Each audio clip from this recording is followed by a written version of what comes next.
Assalamualaikum warahmatullahi wabarakatuh.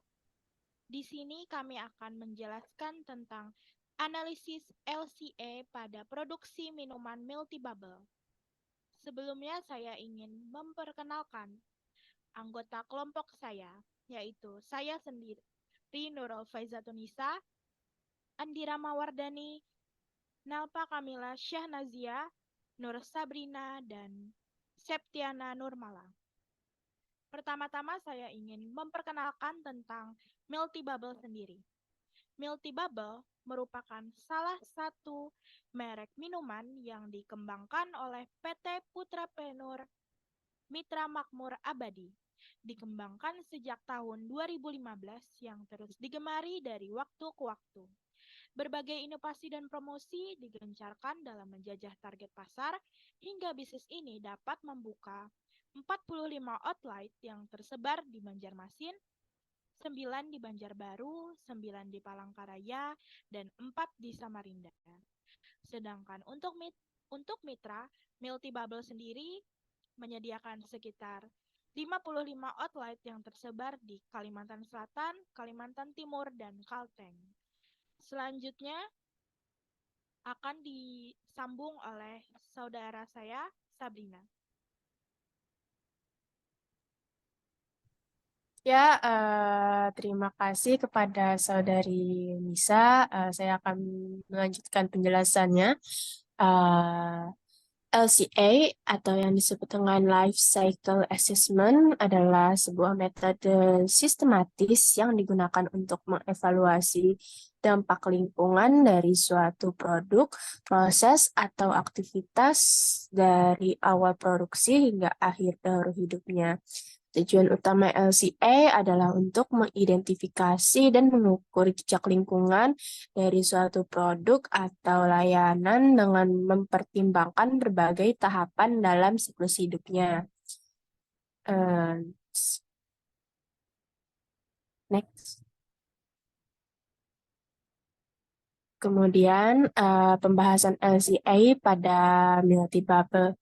Pada sistem produksi minuman multibubble dalam analisis LCA pada Cradle to Gate mengacu pada penilaian dampak lingkungan yang terjadi sejak tahap awal produksi bahan baku hingga saat produk tersebut meninggalkan pabrik atau pemasok sebelum mencapai tahap distribusi dan konsumsi akhir di toko minuman bubble.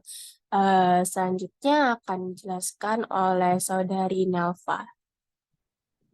Terima kasih. Jadi di sini saya akan menjelaskan aspek yang berperan dalam LCA pada Cradle to Gate untuk multibubble.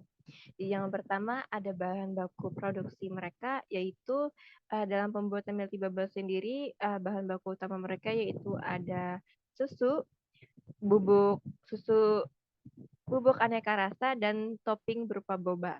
Untuk proses cradle to gate mereka, itu bahan baku merupakan bahan yang diproduksi dari pemasok atau supplier. Proses pembuatan susu, bubuk rasa, dan topping dimulai dari pemanenan bahan mentah. Kemudian didistribusikan ke pabrik pengolahan untuk menjadi produk setengah jadi. Selanjutnya akan dikirimkan oleh ke outlet-outlet mereka. Selanjutnya,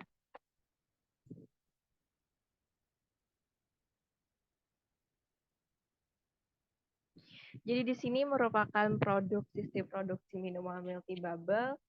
Di sini ada berupa dari proses pengambilan raw material mereka, yaitu untuk susu sendiri dari peternakan sapi, kemudian untuk bubuk aneka rasa dari perkebunan buah-buahan, dan kemudian bubble sendiri atau topping mereka sendiri itu bahan baku utama mereka merupakan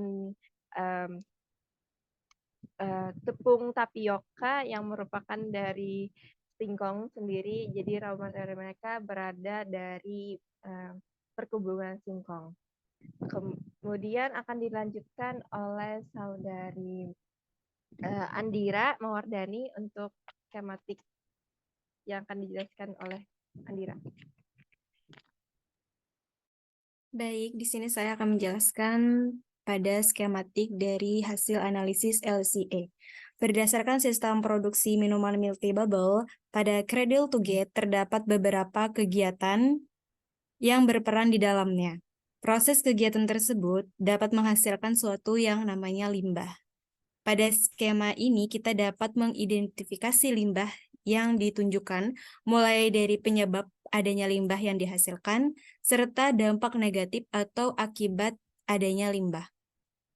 Pada skema tersebut juga menunjukkan untuk limbah yang dihasilkan itu terbagi kembali menjadi dua, yaitu limbah cair dan juga limbah padat.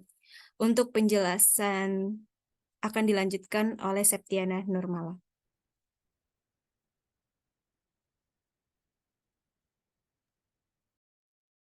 Kini saya akan lanjutkan mengenai pembahasan skema dampak.